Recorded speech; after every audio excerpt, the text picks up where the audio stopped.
The Jesse Blake Sports Report with Jesse Blake.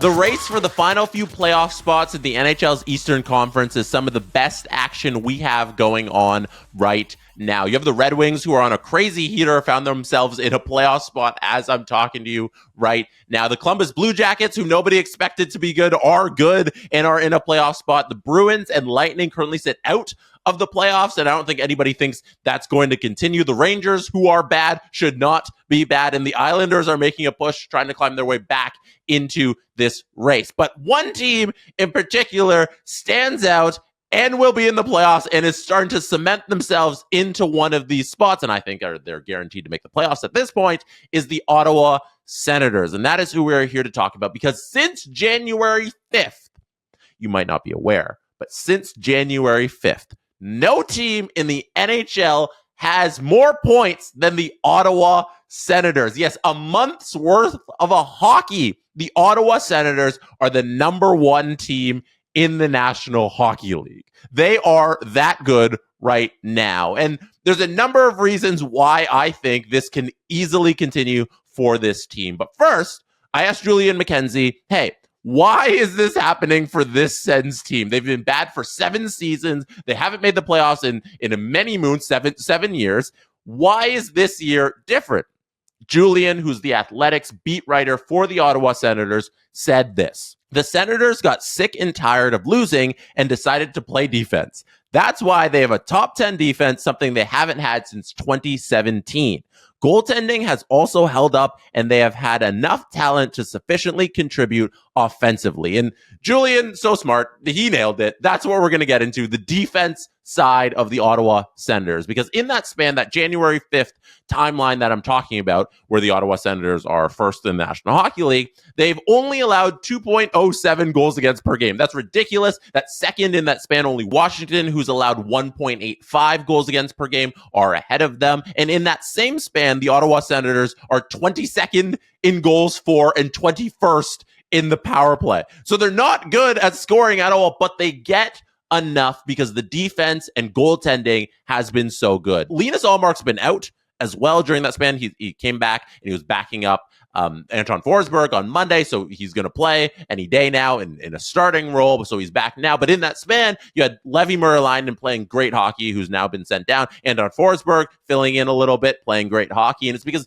the offensive players and the defensive players have made it easy on the goaltender and played great team defense. And you have to credit Travis Green for creating a great system and allowing his goaltenders to thrive. And that's something that is repeatable for the Senators because they have also been undermanned while playing excellent defense. So it doesn't really matter right now who the Sens are throwing out there because they're getting excellent results from a team aspect as a whole. Bernard Docker's been out. Nick Jensen has been injured. Josh Norris is going to be injured for a lot of time now, has missed time already. David Perron has missed significant time. They've been so heavily injured, and it doesn't really matter because everybody is playing a cohesive system, and that's why this is going to continue. They've had 3 shutouts in the last 13 games. They've had 4 games where they have allowed 1 goal in the last 13 games where they are 10-2-1. So that's 7 games where they've allowed 1 goal or less. It's completely repeatable at this compete level. And there's some individual players too I want to highlight. And since we're talking about the defense,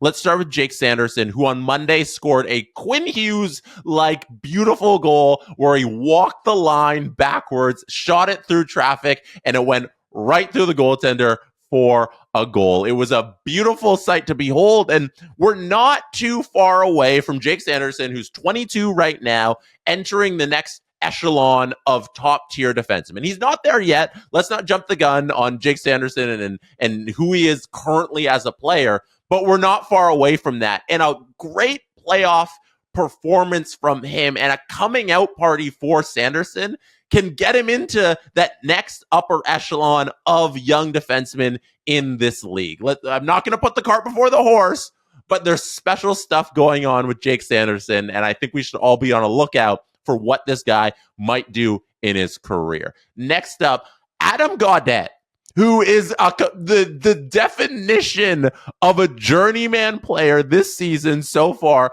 has 16 goals in 52 games.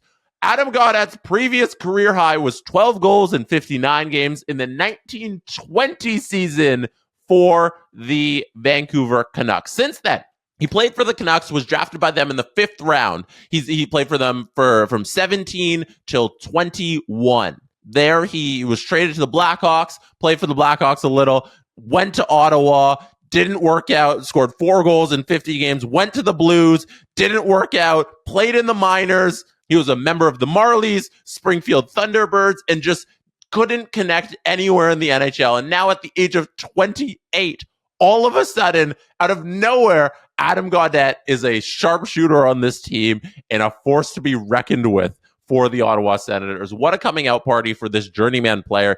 I don't know if it's going to keep up past this year, but Adam Gaudette right now this year is having a great season. David Perron scored a beautiful net front goal, and he's going to be like their trade asset that they just obtained out of nowhere, because he's been out of the lineup since late November and then rejoined the lineup in late January. So free addition for a player that they haven't had this entire time. Great addition for the Sens to just add David Perron back for nothing. And now we skip ahead to the trade deadline, where it's going to be difficult for the Sens to do much with what they have currently because they are so tight up against the cap. But you want to see Steve Staios get kind of creative, reward this team with something that'll help them get more offense. We've talked about this previously, but that's what the Sens need. They need a little bit more offense. They're getting enough, but they could always use some help. So it'll take some creative cap maneuvering from Staios to help out these guys right now. So that's it on the Sens. Shout out the Sens. It's so cool when you see the teams that are so hard done by for so long. It's been 7 years since the Sens made the playoffs, to see these teams get back into the playoffs. And Detroit, if you can keep this up, and it's not like last year where you completely failed down the stretch because of a whole bunch of stuff, but you failed down the stretch, maybe you can get one of these where you're a playoff team and we're all excited for you. But right now, it's the Sens' time to shine. That's it for me tonight. Thank you for being here. You could have been anywhere in the world, but you chose to be listening or watching right now, and I appreciate you for that. Don't forget to hit like. Don't forget to hit subscribe. Good night from Toronto. That is how it's done. The Jesse Blake Sports Report with Jesse Blake. Jesse Blake, the guy that likes to hear his name twice in one sentence. Sure, I know him. No, he doesn't have an ego at all.